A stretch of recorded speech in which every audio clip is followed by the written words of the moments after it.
आचार्य जी का सुनना। नेमावर में 1997 का चतुर्मास, पहला चतुर्मास हुआ। उस समय हम क्षुल्लक थे। सुबह सुबह की बात है, एक दिन चतुर्मास के दौरान अमरावती से एक इंदौर बस चलती थी और 4 बजे के करीब क्या हुआ होगा, जो कुछ भी हो, ड्राइवर का, आप लोग नेमावर के दर्शन किए बोलते लोगों ने? नर्मदा नदी वहाँ पर है, बड़ा पुल है। यही समय था, ऐसी बारिश का मौसम चल रहा था, सावन का महीना था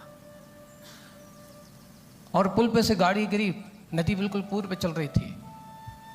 करीब करीब 50-60 लोग थे। अब देखिए, कभी कभार व्यक्ति का आयु कर्म का उदय होता है। जब आयु कर्म का अंत होता है तो एक व्यक्ति तो बिल्कुल पुल के उस साइड बैठा और जिसको जाना नहीं था वो उसकी जगह वो उतरा है और वहाँ बैठा, उसने चली नहीं।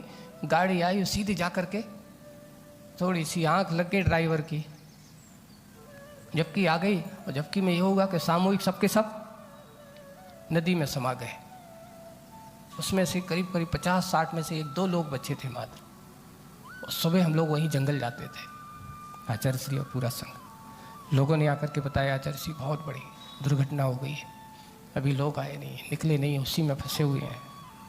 महिलाएं भी हैं, पुरुष भी हैं, बस में जितने थे सामूहिक सबका एक साथ क्या हो गया, स्वर्गवास हो गया।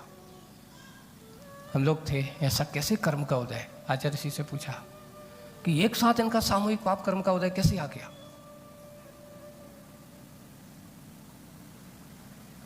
एक साथ सामूहिक पाप कर्म का उदय इनका कैसे आ गया? और देखो, कोई भिन्न भिन्न जगह के हैं, ऐसे भी कि नहीं कि एक ही जगह के हों। अमरावती से बस चली है, नगर नगर के वहाँ से लोग हैं।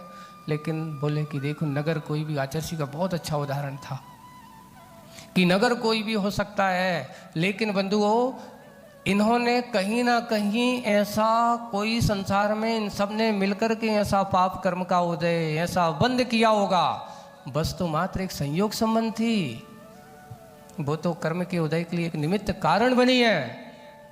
लेकिन ये सामूहिक पाप कर्म का उदय बंद का कारण बना और आज वो संयोग बना है कि सब के सब एक साथ मिलकर के क्या हो गए, नदी के जल में समा गए हैं।